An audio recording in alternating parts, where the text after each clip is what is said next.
how the first letter was written. Once upon a most early time was a Neolithic man. He was not a Jute or an Angle or even a Dravidian, which he might well have been, best beloved, but never mind why. He was a primitive, and he lived cavally in a cave, and he wore very few clothes, and he couldn't read, and he couldn't write, and he didn't want to. And except when he was hungry, he was quite happy.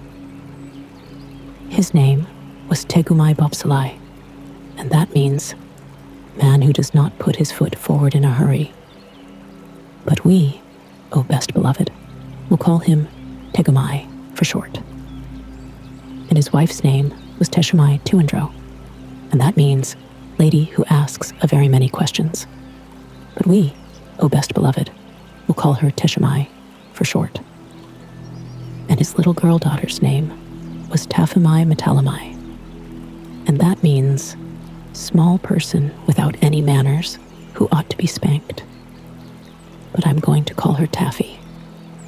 And she was Tegumai Bobsalai's best beloved and her own mummy's best beloved. And she was not spanked half as much as was good for her. And they were all three very happy.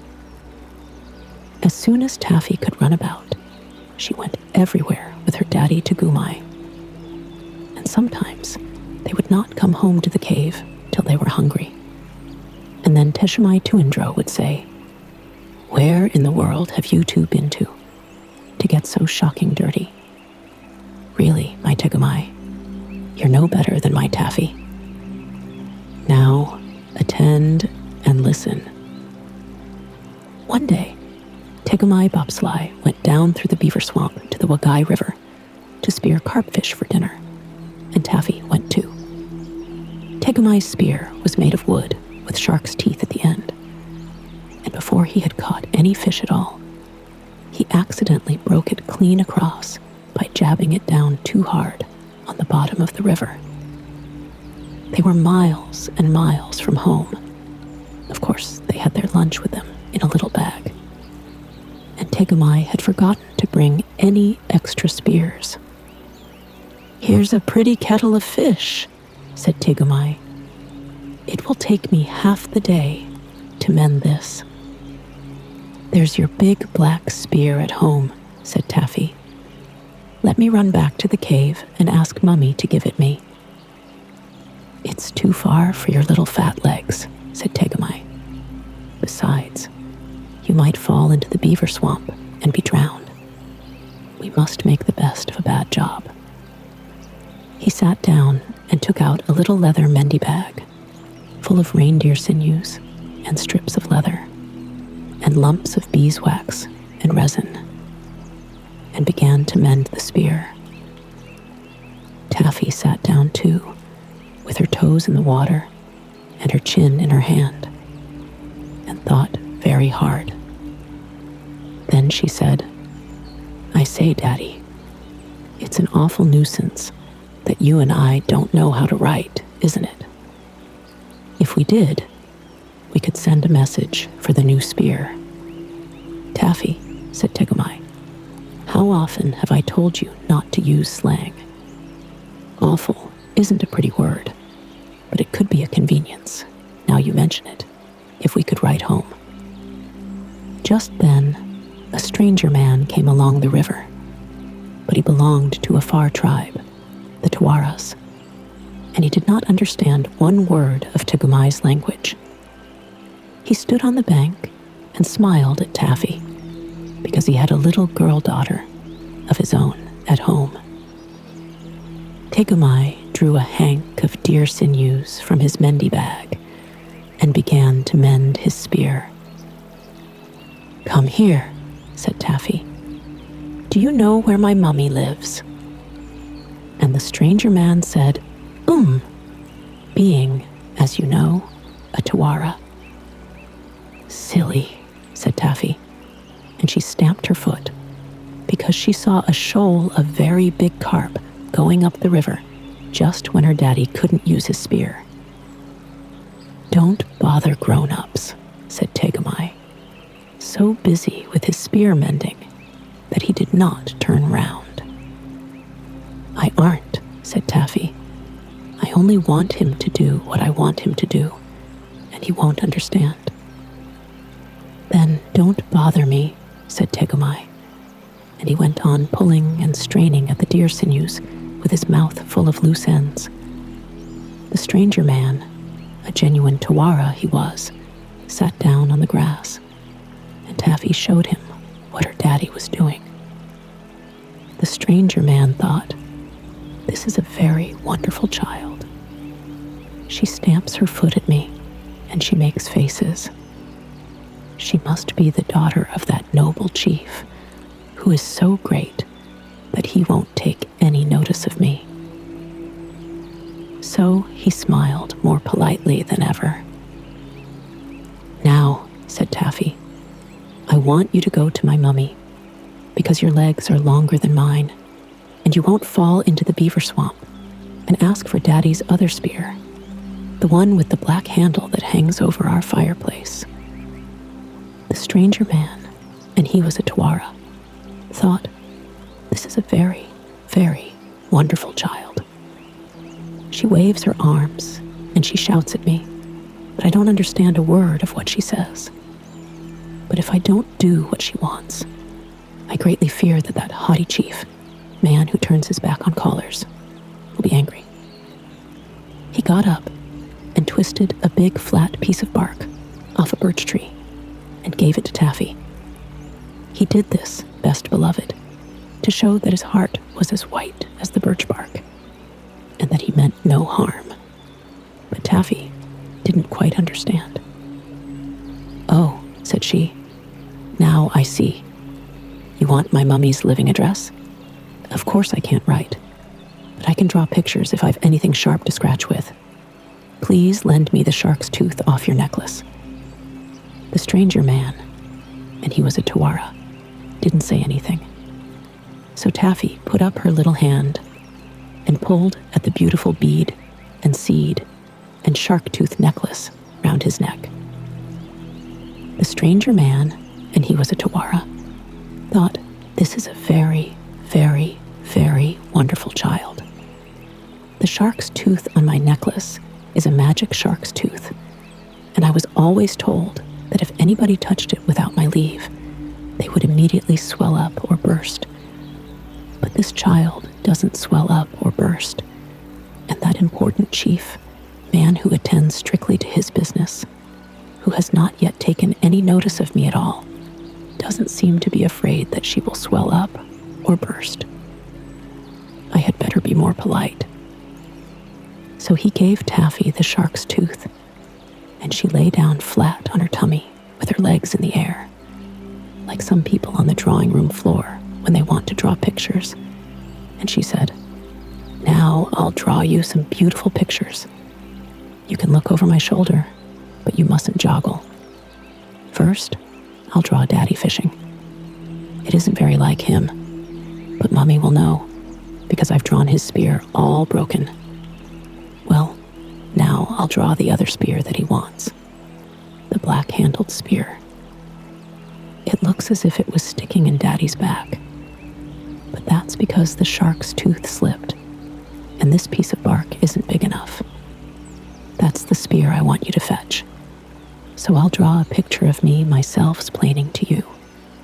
My hair doesn't stand up like I've drawn, but it's easier to draw that way. Now, I'll draw you. I think you're very nice, really, but I can't make you pretty in the picture, so you mustn't be offended. Are you offended?" The stranger man, and he was a Tawara, smiled. He thought, there must be a big battle going to be fought somewhere, and this extraordinary child, who takes my magic shark's tooth, but who does not swell up or burst, is telling me to call all the great chief's tribe to help him. He is a great chief, or he would have noticed me. "Look," said Taffy, drawing very hard and rather scratchily. "Now I've drawn you, and I've put the spear that Daddy wants into your hand, just to remind you that you're to bring it. Now I'll show you how to find my mummy's living address. You go along till you come to 2 trees. Those are trees. And then you go over a hill. That's a hill. And then you come into a beaver swamp, all full of beavers. I haven't put in all the beavers because I can't draw beavers, but I've drawn their heads, and that's all you'll see of them when you cross the swamp. Mind you don't fall in. Then our cave is just beyond the beaver swamp. It isn't as high as the hills, really, but I can't draw things very small. That's my mummy outside. She is beautiful. She is the most beautifulest mummy there ever was, but she won't be offended when she sees I've drawn her so plain. She'll be pleased of me because I can draw. Now, in case you forget, I've drawn the spear that Daddy wants outside our cave. It's inside, really, but you show the picture to my mummy, and she'll give it you. I've made her holding up her hands, because I know she'll be so pleased to see you. Isn't it a beautiful picture? And do you quite understand? Or shall I explain again? The stranger man, and he was a Tawara, looked at the picture and nodded very hard. He said to himself, "If I do not fetch this great chief's tribe to help him, he will be slain by his enemies, who are coming up on all sides with spears. Now, I see why the great chief pretended not to notice me. He feared that his enemies were hiding in the bushes and would see him. Therefore, he turned to me his back and let the wise and wonderful child draw the terrible picture showing me his difficulties. I will away and get help for him from his tribe." He did not even ask Taffy the road, but raced off into the bushes like the wind, with the birch bark in his hand, and Taffy sat down most pleased.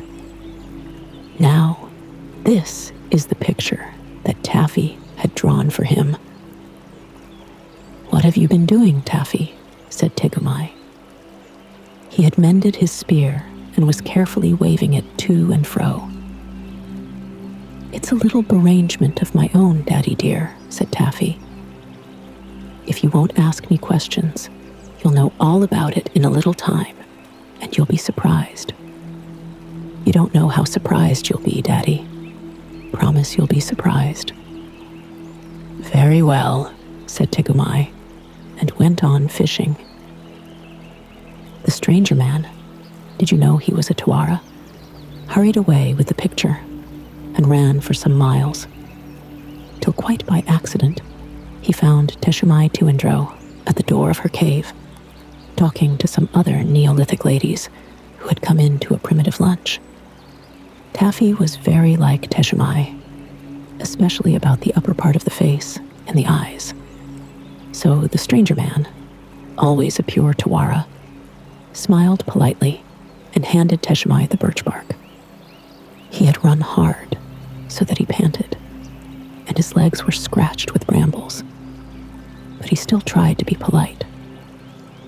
As soon as Teshumai saw the picture, she screamed like anything and flew at the stranger man. The other Neolithic ladies at once knocked him down and sat on him in a long line of 6, while Teshumai pulled his hair.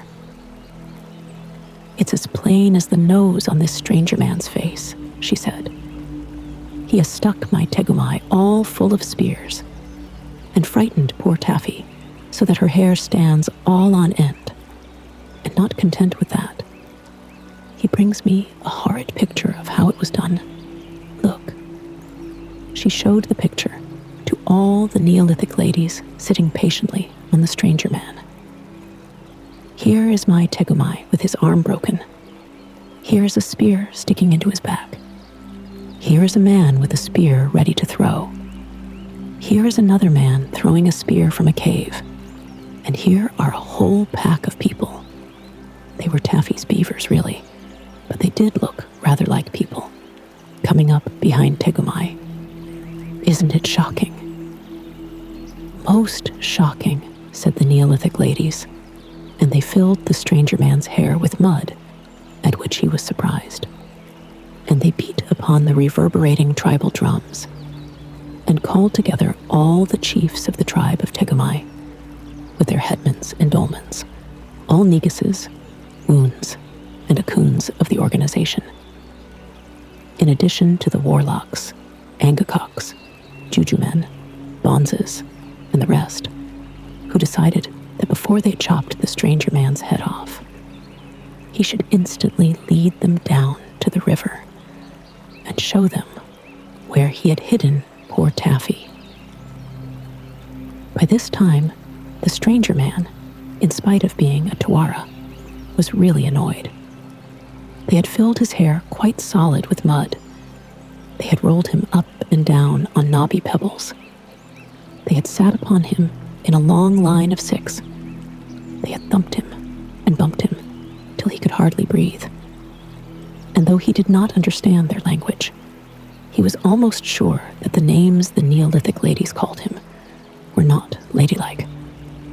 However, he said nothing till all the tribe of Tegumai were assembled, and then he led them back to the bank of the Wagai River, and there they found Taffy making daisy chains, and Tegumai carefully spearing small carp with his mended spear.